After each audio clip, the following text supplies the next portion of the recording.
ಇನ್ನು ಸಂಸತ್ ಆವರಣದಲ್ಲಿ ವಿಪಕ್ಷಗಳಿಂದ ಪ್ರತಿಭಟನೆಯನ್ನ ಮಾಡಲಾಗ್ತಾ ಇದೆ. ತೆಲಂಗಾಣ ಸಂಸದರಿಂದ ಮಕರ ದ್ವಾರದಲ್ಲಿ ಪ್ರತಿಭಟನೆ ಆಗ್ತಾ ಇದೆ. ತೆಲಂಗಾಣದ ಜನರನ್ನ ಬಿಜೆಪಿ ಗೌರವಿಸಬೇಕು ಅಂತ ಈ ಸಂದರ್ಭದಲ್ಲಿ ಹೇಳ್ತಾ ಇದ್ದಾರೆ. ಸಂಸತ್ ಆವರಣದಲ್ಲಿ ವಿಪಕ್ಷಗಳಿಂದ ಪ್ರತಿಭಟನೆ. ತೆಲಂಗಾಣ ಸಂಸದರಿಂದ ಮಕರ ದ್ವಾರದಲ್ಲಿ ಪ್ರತಿಭಟನೆ ಆಗ್ತಾ ಇದೆ.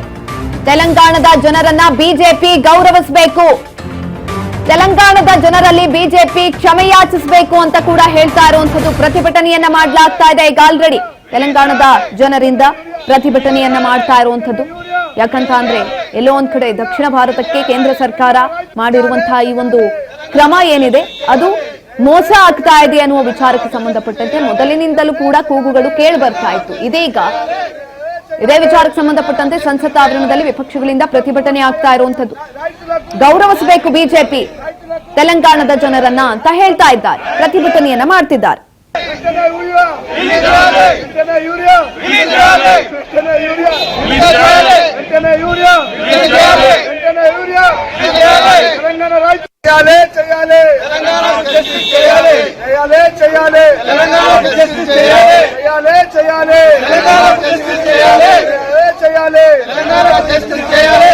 రైతులకు న్యాయం జరగాలి, రైతులకు న్యాయం జరగాలి, రైతులకు న్యాయం జరగాలి, రైతులకు న్యాయం చేయాలి, తెలంగాణ రైతులకు.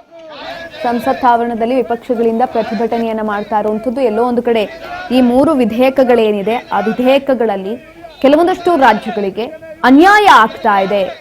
ಕೇಂದ್ರ ಸರ್ಕಾರ ಪ್ರತಿಯೊಂದು ವಿಚಾರದಲ್ಲೂ ಕೂಡ ಕೆಲವೊಂದಷ್ಟು ರಾಜ್ಯಗಳಿಗೆ ಅನ್ಯಾಯವನ್ನ ಮಾಡ್ತಾನೆ ಬಂದಿದೆ. ಇದೀಗ ಅದು ಕೂಡ ಆಗ್ತಾ ಇರುವಂತದ್ದು. ಈ ಒಂದು ಸಂದರ್ಭದಲ್ಲಿ ತೆಲಂಗಾಣ ಸಂಸದರಿಂದ ಮಕರ ದ್ವಾರದಲ್ಲಿ ಪ್ರತಿಭಟನೆಯನ್ನ ಮಾಡ್ತಿದ್ದಾರೆ. ಕೇಂದ್ರ ಸರ್ಕಾರ ತೆಲಂಗಾಣದ ಜನರ ಹತ್ರ ಕ್ಷಮೆಯನ್ನ ಯಾಚಿಸಬೇಕು, ಬಿಜೆಪಿ ತೆಲಂಗಾಣದ ಜನರನ್ನ ಗೌರವಿಸಬೇಕು ಅಂತ ಹೇಳ್ತಿದ್ದಾರೆ. ತೆಲಂಗಾಣದ ಜನರಲ್ಲಿ ಬಿಜೆಪಿ ಕ್ಷಮೆಯಾಚಿಸಬೇಕು ಅಂತ ಇದೇ ಸಂದರ್ಭದಲ್ಲಿ ಹೇಳ್ತಾ ಇರುವಂತದ್ದು.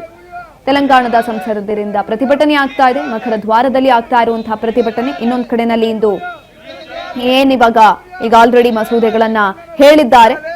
ಆ ಒಂದು ವಿಚಾರಕ್ಕೆ ಸಂಬಂಧಪಟ್ಟಂತೆ ಸಂಜೆ 4 ಗಂಟೆಗೆ ಮತದಾನ ಕೂಡ ನಡೆಯುತ್ತೆ. ಆ ಮತದಾನದಲ್ಲಿ ಏನಾಗುತ್ತೆ ಅನ್ನೋದನ್ನ ಕಾದು ನೋಡಬೇಕು. ಅದಕ್ಕಿಂತ ಮುಂಚಿತವಾಗಿ ಈಗ ಆಲ್ರೆಡಿ ಆಕ್ರೋಶಗಳು ಕೂಡ ವ್ಯಕ್ತವಾಗ್ತಾ ಇದೆ.